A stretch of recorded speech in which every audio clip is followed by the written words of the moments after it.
word, Susie. Sony's done for. The Walkman company doesn't stand a chance against Sega. The show's about to start. I'll call you later. See ya. Good morning, Seattle. Good morning, world. This is Rick DeLay, the only voice that matters on the AM dial, broadcasting straight from the bunker of truth. It's 1994, people. The year Nirvana left us as orphans, but the year video games are gonna save our souls. I hope you had your black coffee today, because what I've got on my desk is gonna make your heart beat faster than an NBA Jam game in the fourth quarter. Boom shakalaka! I got a fax straight from Japan. And no, it's not the cheat code for Mortal Kombat. It's something way funnier. Sony, the company that made the Walkman you used to listen to Pearl Jam, they think they can make a video game system. Ha ha ha ha, stick around. After the break, I'm gonna read the specs on this plastic doorstop called PlayStation and explain why Sega and Nintendo are gonna laugh them out of the business.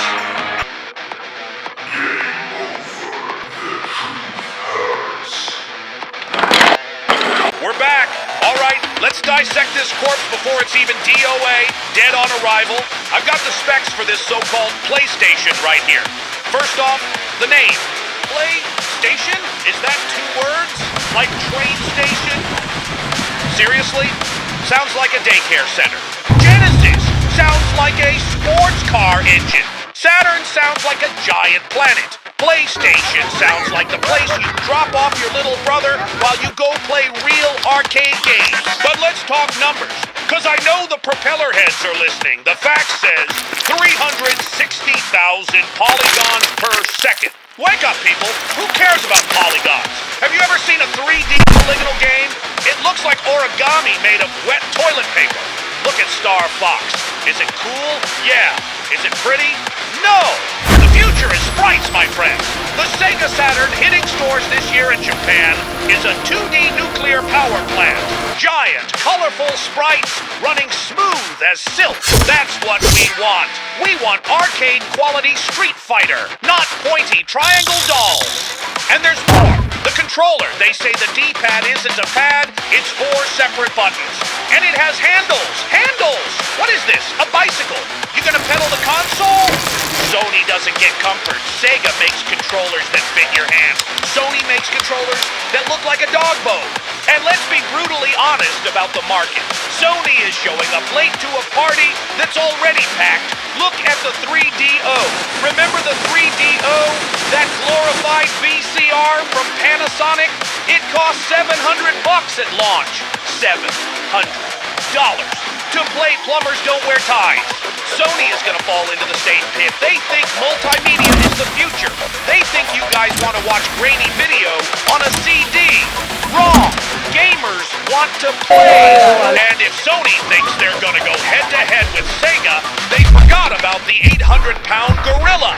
Nintendo announced Project Reality, a partnership with Silicon Graphics, the guys whose computers made the dinosaurs in Jurassic Park. Do you realize what that means? In 1995, Nintendo is rolling out a 64-bit console. Sony is coming in with 32 bits. The math is simple, folks. 64 is double 32. Why would I buy a PlayStation if I can wait for the Nintendo Ultra 64? Sony is a mosquito between 2 T-Rexes. Sega and Nintendo are gonna crush that little gray box before Christmas. Tired of wasting quarters? Tired of getting thrashed in Street Fighter 2? Come down to Galaxy Arcade. We got the hottest machines. Mortal Kombat 2, NBA Jam, and the brand new Daytona USA. AC cranked to the max, ice-cold soda, and tournaments every Saturday. Galaxy Arcade, where the weak have no place. Located on 4th Street, right next to the video store.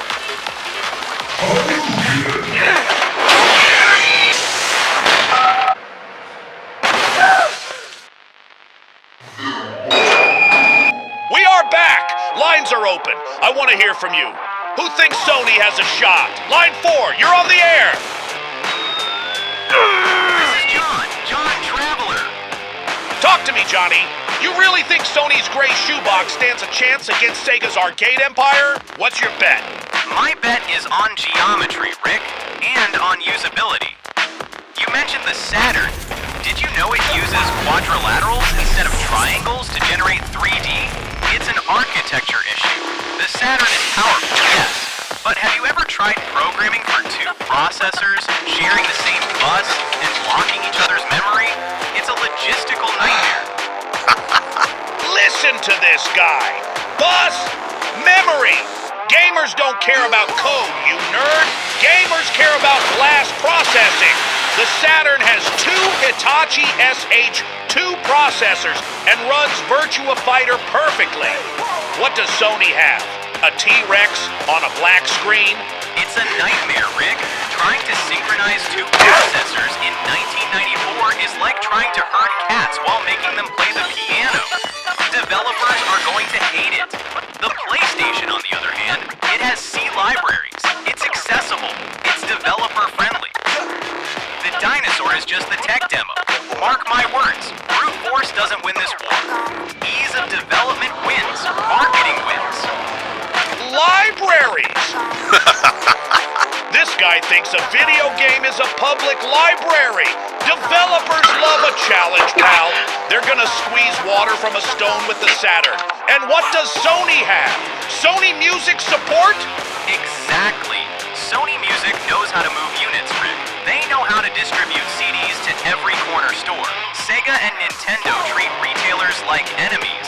Sony will treat them like partners. And there's more. Their betrayal wins. Betrayal? What are you talking about? Watching too many soap operas? Square, the company that makes your precious Nintendo RPGs. Final Fantasy. They won't stay on cartridges forever, Rick. Don't even start! Square and Nintendo are married. Final Fantasy VI just came out on SNES, and it's a masterpiece on cartridge. They're never leaving. They need storage, Rick. They want to make CGs, full motion video inside the game. They need space for the assets, space that only Sony's CD can provide. A cartridge holds 4 megabytes, a CD holds 700. Square is going to Sony, and they're taking the entire RPG genre with them. Get this joker off the line. Square abandoning Nintendo to go to Sony. It's more likely for Sega to leave the console market and become just a software developer for its rivals. You're crazy. Nintendo made Square. That's never gonna happen. It's madness. Madness is the price of the Saturn. Just write down a number, Rick. Write it on the back of that crumpled fax. What number? The number of the circus you escaped from? 299. Soon a man in a suit is going to walk onto a stage at E3, say 299, and walk off. And in that exact second, your Saturn dies, Rick. Hey, what? $299? The Saturn is gonna cost $400, you know it all. E3, what's that? A vitamin? That's cutting-edge tech, dual Hitachi. Nobody sells next-gen consoles for $299. That's financial disaster. Sony would go bankrupt in a week. And the Dreamcast? Well, that one's gonna hurt. Enjoy the Dreamcast while it lasts, Rick. It's a beautiful console. We'll die young. Dreamcast? What are you talking about? Are you drunk at 7 a.m.?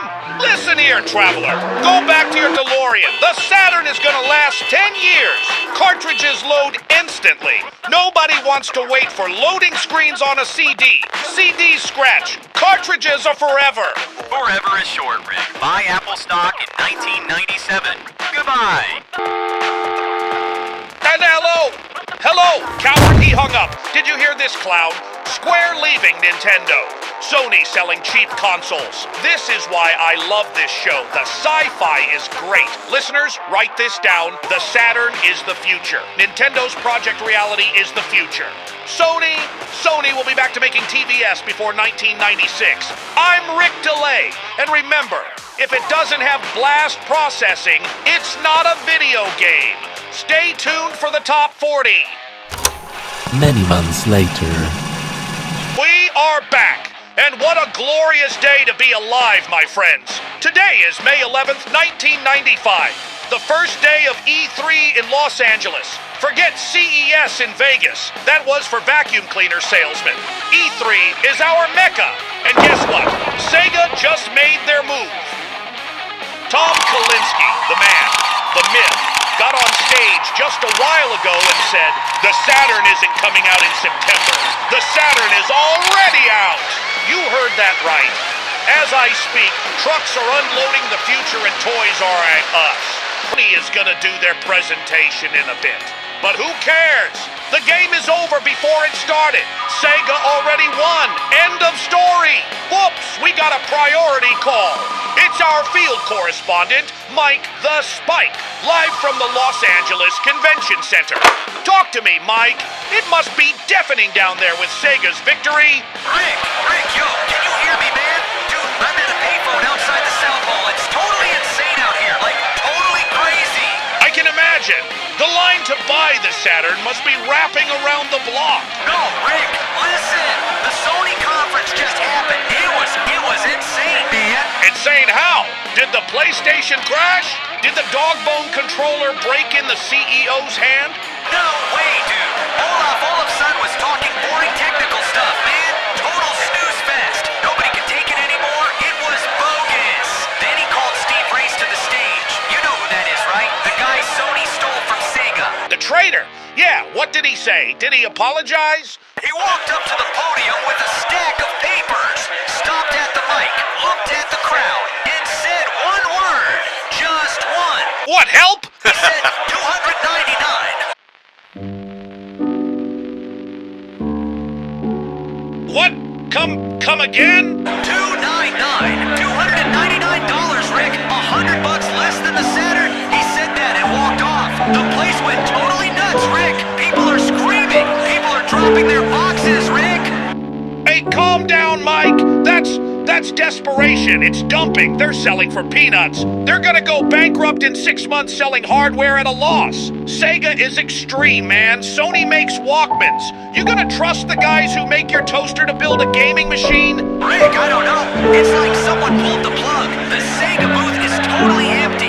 Everyone bolted to Sony's side. It's bogus, man. Battle Arena Toshinden is running smooth over there. And that stuff the Traveler said about Square. Shut up, Mike. Don't talk about that nut job on my show. Thanks for the report. Go back in there and find someone sane. $299? Ha! Listeners, don't fall for it. You get what you pay for. The Saturn has expandable internal memory. The Saturn has Panzer Dragoon. Who needs an extra $100 when you have dragons? We're going to a break. When we come back, I'll explain why paying more is actually a competitive advantage for the smart consumer. Don't touch that dial! Don't touch...